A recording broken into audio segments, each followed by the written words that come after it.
고칼의 제주팟 2019년 1월 23일 에피소드 시작합니다. 제가 11월 말에 그런 칼럼을 쓴 적이 있습니다. 공직선거법 위반 혐의로 기소된 원희룡 제주지사 재판에서 가장 중요한 포인트, 바로 검찰이 얼마를 구형하느냐가 될 것이다 라고 말이죠. 그제 원지사에 대한 재판이 열렸는데요. 검찰은 국회의원과 도지사 등 여러 번의 선거를 치르면서 이 공직선거법에 대한 이해가 충분함에도 또다시 위법 행위를 저질러 벌금 150만 원을 구형한다라고 밝혔습니다. 쉽게 말씀드리자면 이 원지사가 전혀 몰랐던 경우도 아니고 알만한 사람이 왜 그랬느냐, 왜 더 그랬느냐라는 이유로 벌금형이 필요하다라는 것인데요. 물론 다음 달 14일에 있을 재판부의 판단을 기다려 봐야 알겠습니다만 검찰의 이번 구형, 원지사가 자신의 직을 지킬 가능성이 개인적으로는 더 높아졌다라고 보고 있습니다. 하지만 아무리 낮은 벌금형을 받더라도 전두환 세배, 588 노상방뇨와 같이 사전 선거운동이라는 엄연한 불법 행위가 면죄부가 될 수 없다라는 역사적 팩트겠죠. 또 다른 원지사의 흑역사가 새겨질 바로 그 순간, 원지사는 어떤 표정을 짓고 있을지 사뭇 궁금해집니다. 안녕하세요, 이승기입니다. 소중한 내 몸을 위한 건데 아무 물이나 마실 수 있나요? 물만큼은 귀한 물로 마셔야죠. 물만큼은 삼다수로 산다. 대한민국이 아끼는 물, 제주 삼다수. 이제 전화 한 통으로 가정에서 삼다수를 만나보세요. 1644-3049. 네, 청취자 여러분 안녕하십니까? 다시 돌아왔습니다. 제주 지역 시사 오타쿠들의 해방구, 고칼의 제주팟을 다운받으신 또는 스트리밍으로 듣고 계신 여러분 모두에게 다시 한번 올 한 해 대박과 영광이 함께하길 기원합니다. 네, 그냥 다른 이유는 없습니다. 제 구독자이고 또 청취자이기 때문에 여러분들 무조건 잘 되셨으면 하는 그냥 그런 제 생각입니다. 사실 그 팟캐스트 하면서 개인적으로는 좀 여러분들과 좀 더 많은 소통을 하길 원합니다. 에피소드 듣고 괜찮다 싶으면 뭐 좋아요도 좀 눌러주시고 댓글로 칭찬도 좀 부탁드리겠습니다.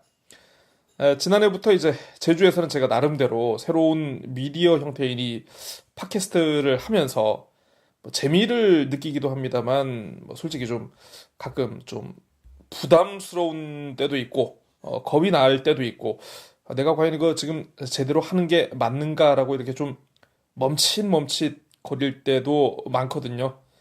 이런 고비를 그나마 이제 슬기롭게 넘길 수 있는 거 아마 이제 들어주시고 애청해주시는 여러분들의 질책과 응원이 있기 때문이 아닐까 싶습니다. 정말 그 제주의 믿을 만한 목소리를 내는 여러분의 편이 되고 싶습니다. 자, 먼저 한 주간 지역 미디어를 살펴보는 미디어 위클리 시간입니다.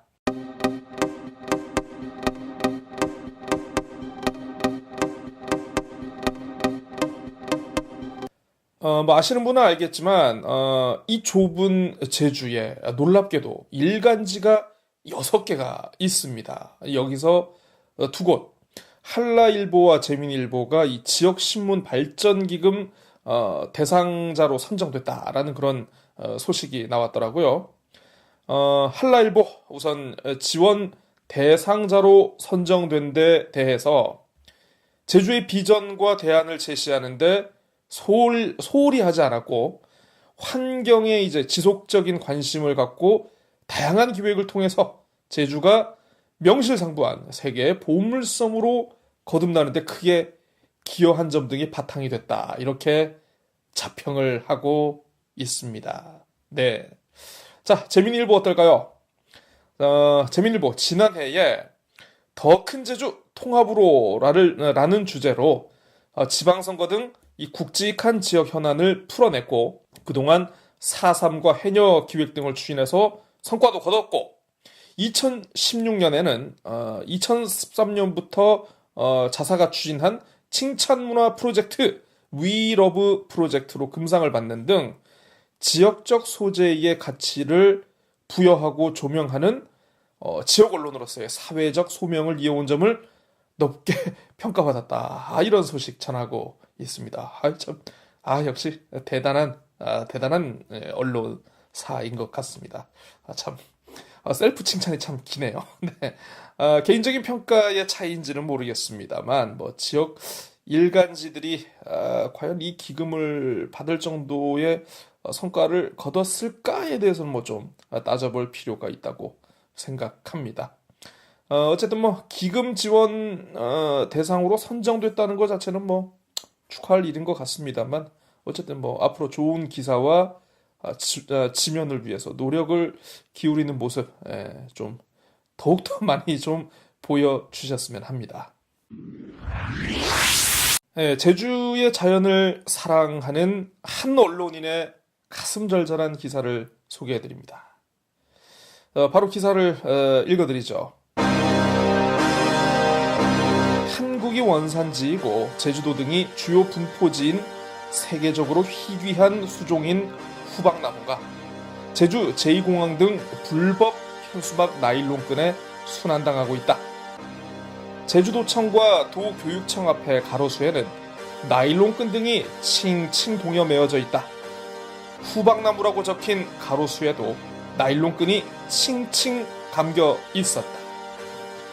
제주에 부는 겨울 바람에 현수막이 움직일 때마다 가로수인 후박나무가 상처를 입고 있다. 천막 설치에도 가로수 등 나무가 이용되고 있었다. 특히 현수막의 장본인 중 비자림로를 지키기 위해 뭐라도 하려는 시민들 단체 회원들도 있어 이들의 빗나간 환경운동이 조롱의 대상이 되어가고 있는 것. 한편 이런 불법 현수막 철거를 위해 제주시 당국이 나서야 하나 제2공항 반대위 등과 이들의 현수막은 행정당국의 단속과 철거를 비웃으며 굳건히 자리를 잡고 후박나무를 아프게 하고 있다. 제주시 당국이 불법 현수막을 하루빨리 철거해 후박나무 등 가로수에 해가 되지 않도록 해야 한다는 시민 다중의 목소리가 여기저기 나오고 있다. 네. 현수막이 행정의 단속과 철거를 비웃고 있다. 빗나간 환경운동이 조롱의 대상이 되어가고 있다. 그리고 처음 알았습니다. 후박나무가 세계적으로 그렇게 희귀한 나무인 줄을 전 미처 몰랐습니다. 저에게 큰 가르침을 주신 그런 기사인 것 같습니다. 네. 조롱의 대상이 되어간다. 기사가 조롱의 대상이 되면 안 되겠죠. 네, 그렇습니다. 이 기사를 얘기하는 건 아니고요. 알아서 생각하시고. 혹시 제가 금방 소개해드린 거, 이거 내가 내 눈으로 글자로 보고 싶다. 그러면 제주 제2공항 불법 현수막끈에 순환당하는 가로수들이라는 제목의 기사 포털에서 한번 찾아보시면 될 겁니다. 궁금한 게, 이번엔 이렇게 이 후박나무의 노끈이 메어지는 거를 굉장히 가슴 아파하면서 과연 비자림로의 어떤 벌목이라든가 기타 다른 환경 파괴에 대해서는 얼마나 이제 공감을 가지고 아파하셨는지 참 궁금하네요. 네. 참 가슴 아픈 언론인. 네. 좋습니다. 자, 월요일자 재미일보 칼럼 하나 소개해드립니다. 양성창 제주 항공정책연구소장이라는 분이 쓰신 칼럼인데요. 글인데요. 글이 좋고 제 마음에 와닿기 때문이 아니라는 점 먼저 말씀드리고 한번 들어보시겠습니다. 서울을 가본 사람과 안 가본 사람의 논쟁을 하면 안 가본 사람이 이긴다는 속담이 있다. 서울을 실제 다녀온 사람보다 가보지 않은 사람이 여기저기서 들은 얘기로 우기면 안 가본 사람이 이긴다는 것이다.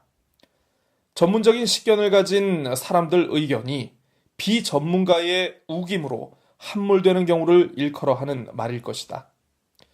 제2공항 논쟁은 어떤가? 공항 개발 선진 사례로 김포 국제공항이 있다. 우리나라를 대표했던 김포공항은 지난 1958년에 국제공항으로 지정된 후 경제 성장과 더불어 항공 교통량이 급격히 증가했다. 항공기도 대형화되면서 10여 번에 걸쳐 활주로를 보강했으나 수요를 충족되지 못했다. 지난 1987년 평행 활주로 1개를 신설하고 2개의 활주로로 늘어나는 운항 편수를 감당하려 하였으나 역부족이었다. 결국 1992년 영종도에 인천공항을 착공해 2001년에 개항했다. 인천공항 개항은 우리나라 산업발전에 크게 기여했다. 내외국인들의 출입국은 물론 화물기로 많은 수출입 물량을 감당했다. 지난해 6,825만 명이 이용해 세계 5위, 화물은 세계 3위다. 수출액 6천억 달러로 전 세계 수출국 7위가 되는데도 역할을 했다. 인천공항은 지난해 말에 다시 제4활주로와 터미널 공사를 착공했다. 오는 2023년까지 4조 2천억 원을 투입해 여객 수용 능력 7,200만 명에서 1억 명의 공항으로 만들겠다는 계획이다. 인천공항을 처음 건설할 당시에도 찬성만 있었던 것은 아니다. 그러나 정부의 의지와 해안이 이를 추진했고 지금은 세계의 유수한 공항으로 발돋움했다. 우리도 제주공항의 한계를 제2공항 건설로 돌파하려고 하는 것이다. 2개 공항의 운영 문제는 김포와 인천공항의 예를 보면 답도 보인다. 밖에서는 늘어나는 항공수송에 대비해 신속하게 대처하고 있는데 제주도 섬 안에선 제2공항 건설 공방으로 안타까움만 더하게 하고 있다. 반대하는 이들은 또다시 새로운 문제를 제기했다. 제2공항 예정지 주변에 군 훈련 공역이 겹쳐 있어 공역 검토가 잘못됐다고 한다. 훈련 공역 같은 것은 영구적이 아니다. 우리나라 공역은 관련 부처가 참여하는 정부 차원의 공역위원회라는 협의기구가 있어 공역을 관리하고 심의를 거쳐 지정하거나 수정, 해제한다. 훈련 공역은 어떤 지역과 고도를 선정하고 시간에 따라 훈련하게 된다. 공항이 새롭게 결정되고 운영하게 될 즈음에는 이를 조정한다. 인천공항 개항할 때도 그랬다. 지금의 성산 해상지역은 달리 사용되지 않는 공역이기에 훈련 공역으로 정한 것이다. 이 공역 검토는 공항이 완공되고 운영 단계 이전에 조정할 수 있는 것이기에 포함하지 않았을 것이다. 포함할 수도 없다. 대정읍 신도리를 배제하기 위해 소음평가가 의도적으로 조작됐다는 의혹도 제기하고 있다. 신도리에는 예정부지 내에 농남봉이 있고 장애물로 당산봉과 수월봉이 있다. 만약 조작되지 않고 활주로 방향을 잘 잡아 성산보다 소음평가가 유리하게 됐다면 그곳은 괜찮다는 것인가?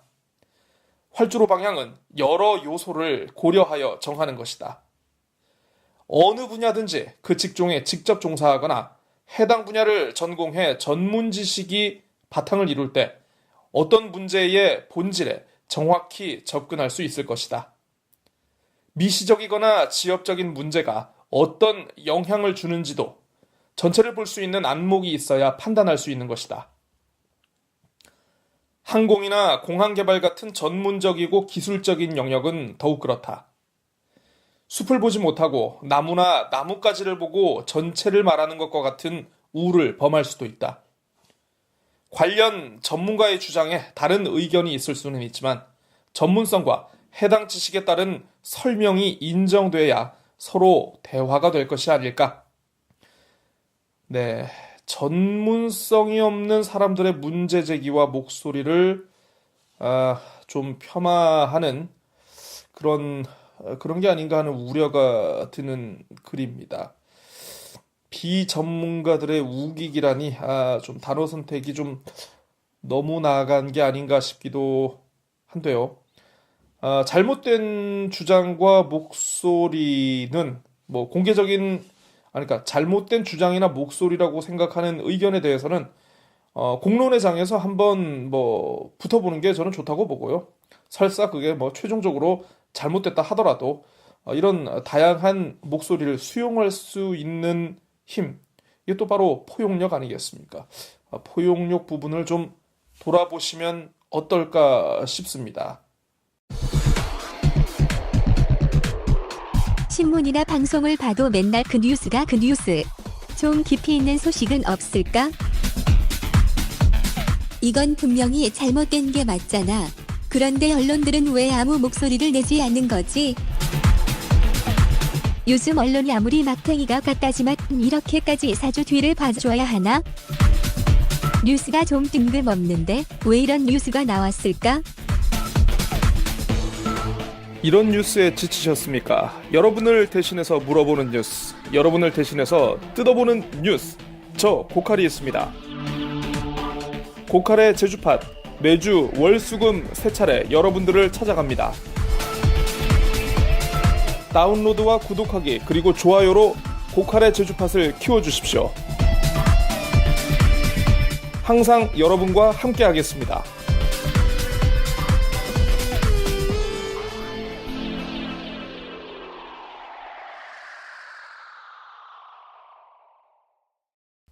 자, 물론 호불호가 있습니다.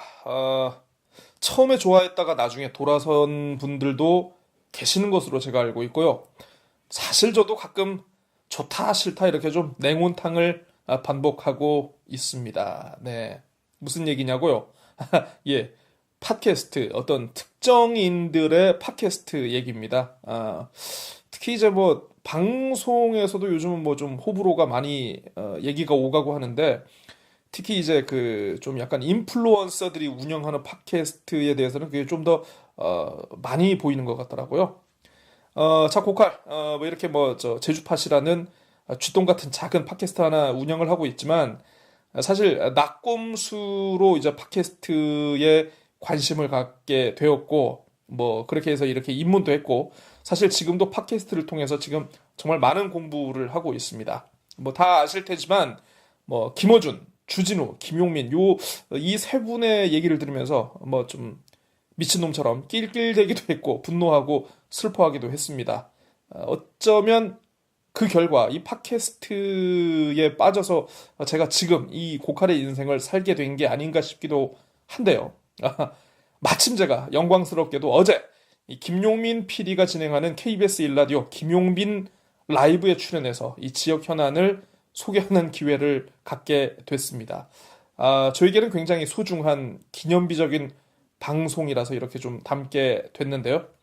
아무튼 요 내용 전해드리면서 저는 물러가겠고요. 금요일은 박누나와 함께 찾아오겠습니다. 뭐 정말 톡이 될지 아니면 뉴나 톡이 될지 아니면 비정한 토크가 될지는 잘 모르겠습니다만 아무튼 재밌게 만들어야 할 것 같고요. 아무튼 다시 찾아뵙도록 하겠습니다. 안녕히 계십시오. 쏙 인터뷰. 귀에 쏙, 맘에 쏙, 쏙쏙쏙, 쏙 인터뷰. 현재 제주를 뜨겁게 달구고 있는 여러 이슈들이 있습니다. 제주 현지를 연결해 보겠습니다.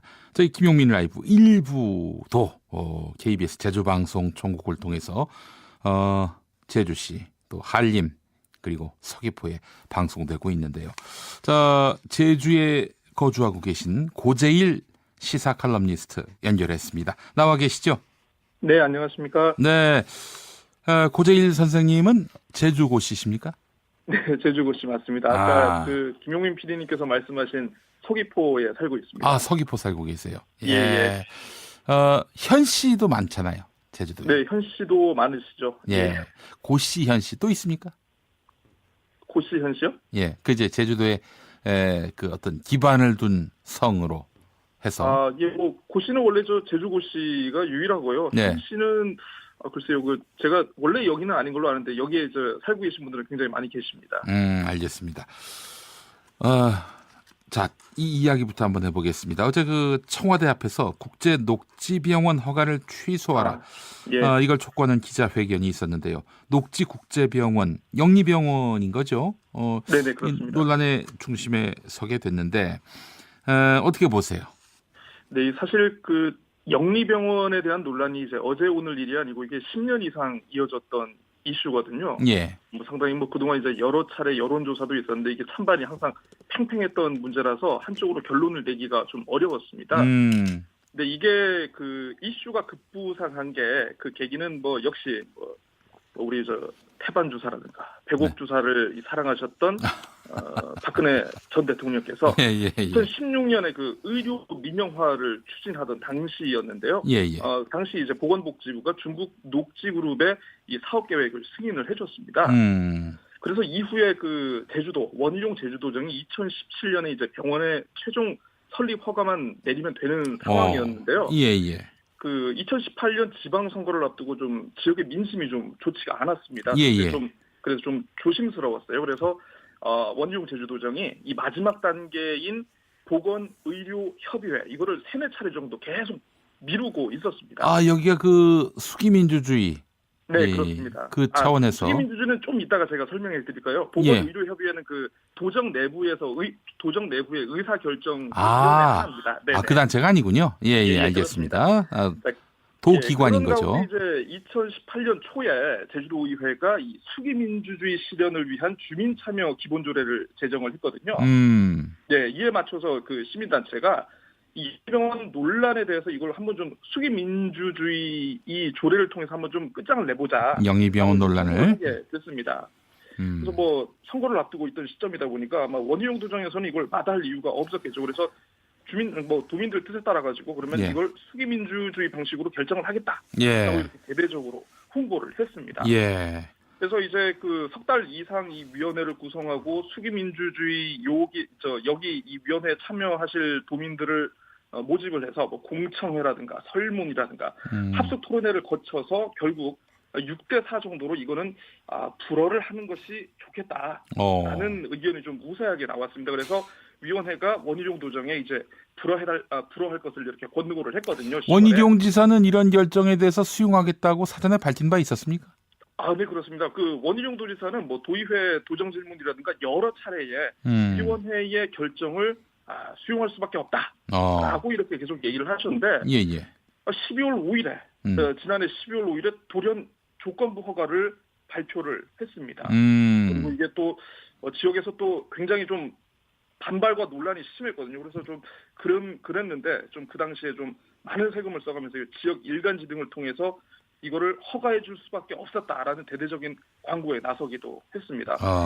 물론 이게 전국적으로는 의료 민영화에 물꼬를 터줬다는 반발이 거세지만 이제 이 제주 같은 경우에는 그래도 수기민주주의 조례를 통해 가지고 우리가 그동안의 과정을 거쳤는데 이게 민주주의 원칙을 훼손당한 거 아니냐라는 그런 강한 분노 그리고 결국은 이 수기민주주의 조례를 통해서 영리병원 허용 여부를 결정한 게 선거를 이기기 위한 꼼수가 아니었냐 이런 반발이 있었고요. 그래서 몇몇 시민사회단체들이 올해 원지사에 대한 주민소환운동을 추진하겠다 이렇게 결의하기도 했습니다. 그렇군요. 자, 제주도 이런 반발에 대해서 어떻게 반응하고 있습니까? 뭐 제주도는 뭐 이런 문제 제기에 대해도 뭐 의혹 제기라든가 정보 공개 청구에도 어쩔 수 없었다.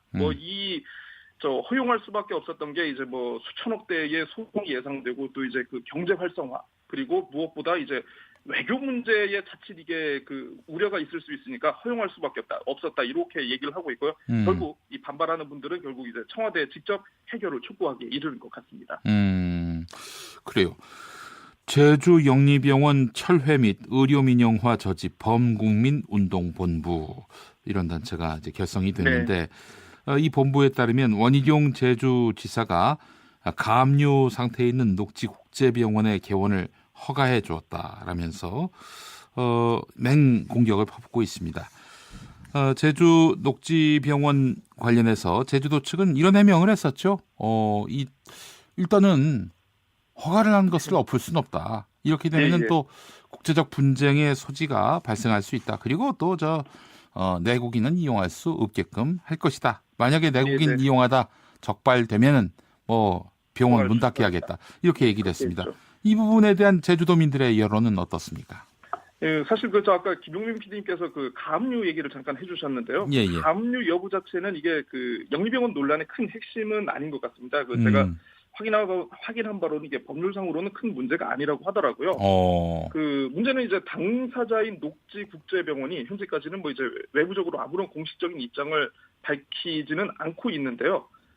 말씀하신 대로 지금 내국인 진료 허가를 의료법에 따라서 시행을 해야 한다라고 지금 계속 요구를 하는 상황으로 알려져 있습니다. 예. 자, 그런데 문제는 지금까지 지역에서 논란이 되는 부분은 뭐냐면 녹지국제병원이 굉장히 병원 운영에 대해서 강한 의지를 보이니까 허가를 해줄 수밖에 없었다라고 도정이 밝혔는데요.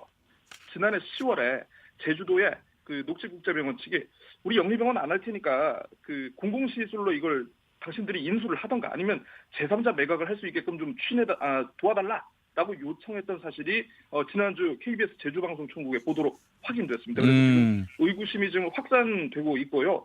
어쨌든 이 병원이 3월 4일까지 지금 개원을 하지 않으면 그 허가 취소가 가능하다고는 합니다만, 예. 아까 내국인 진료 문제라든가 이 여러 그 정보에 있어가지고 지금 아직 공개되지 않은 것들이 많아서 법정 소송으로 비화될 가능성이 크다 이런 시각이 있습니다. 아, 영리병원 안 할 테니까 내국인 진료 하게 해달라 이런 요구입니까? 아니요, 그런 게 아니고요. 예. 그 내국인 진료 안 해도 좋으니까 우리 병원 운영을 포기하겠다. 당신네들이 공공용으로 사들이든가 아니면 제3자 매각을 할 수 있게끔 도와달라. 아, 그래요? 손을 빼겠다는 거였습니다. 발 빼겠다. 네네. 그래요. 어떻게 될 것 같아요? 그러면. 그래서 일단은 이게 영리병원과 관련해 어떤 그 뭐 병원 개설 허가 조건이라든가 사업 계획서라든가 이거에 대한 지금 정보 공개 청구가 굉장히 많은 분들이 요구를 하고 있는데 아직 오픈이 된 게 없거든요. 어쨌든 3월까지는 좀 지켜봐야 상황을 좀 알 수 있을 것 같습니다. 예, 녹지병원 쪽에서 뭐 나름대로 협상용 카드를 내세운 것은 아닌지 또 네, 면밀히, 그런 의심도 들고 있습니다. 예, 면밀히 들여다볼 필요도 있을 것 같고요. 지금 제주도에서 논란이 또 있습니다. 제2공항인데 네. 제주도청 앞에서 제2공항에 반대하는 단식 농성이 진행 중인데 이를 두고 제주도 또 제주시하고 이 시민들 사이에 갈등이 표면화되고 있습니다. 근데 지금 제주 공항을 이용해 본 분들은 또 이런 얘기도 합니다. 아, 너무 공항이 좁다. 예. 또 다른 공항이 만들어지면 얼마나 좋겠는가. 이런 말씀하시는 분도 있는데 말이죠. 예. 예. 지금 그 단식 농성이 진행 중이라고 아까 말씀해 주셨는데요. 네. 그 송산읍 난산리 주민 김경배 씨라는 분이 오늘로써 지금 35일째 단식을 세상에. 나서고 있습니다. 그 2017년에 이어서 지금 두 번째인데요. 아마 첫 단식은 아마 많은 청취자분들 기억을 하실 겁니다. 아마 그 예전에 그 원희룡 지사가 천막에 한번 들어와서 아직 기운이 있네라고 좀 약간 비아냥거렸던 그런 영상이 한번 굉장히 좀 많이 돌았던 적이 있거든요. 예. 그때가 이제 첫 단식이고 지금이 이제 두 번째 단식입니다. 그 이분은 이제 자기 마을이 제2공항이 조성이 되면 자기 마을이 완전히 송두리째 지금 없어지는 상황이다 보니까 제2공항 입지 타당성에 대해서 이제 어떤 여러 가지 의혹과 문제 제기를 했는데 이 성산읍 지역에 짓는 것이 맞느냐 이걸 좀 재검증하자라는 조사위원회를 꾸려가지고 이렇게 좀 문제 제기를 계속 하셨던 분이에요. 그래서 지난 석 달 동안 활동을 했는데도 이 어떤 문제 제기나 의혹에 대한 확실한 규명이 없는데도 이 위원회 활동이 종결이 됐거든요. 그래서 제주도에 관련 절차를 일단 좀 중단하고 좀 목소리를 좀 내달라라면서 지난 12월 19일부터 단식에 돌입한 상황입니다. 예. 검찰이 원희룡 제주지사에게 벌금 150만 원을 구형했는데 이대로 확정이 되면은 지사직을 내놓게 되는 거 아니겠습니까? 제주도 여론은 어떤지 짧게 말씀해 주십시오. 네, 뭐 어쨌든 이제 그 지난 5월 23일과 24일 두 군데에서 이제 그 공약을 발표한 혐의로 지금 기소가 돼서 처음에는 좀 이제 정치적인 희생양이다. 검찰의 입장 이해하고 법원이 잘 판단해야 한다라는 얘기를 했는데 어쨌든 뭐 그러니까 공인으로서 그래도 제주도에서 많은 기대를 받았던 인물이 법정에 서게 된 거에 대해서는 좀 안 좋게 보는 시각이 많은 것 같습니다. 알겠습니다. 예. 자, 제주의 고재일 시사 칼럼니스트 말씀 잘 들었습니다. 잘 봤습니다. 네, 감사합니다. 저는 2부에서 다시 오겠습니다.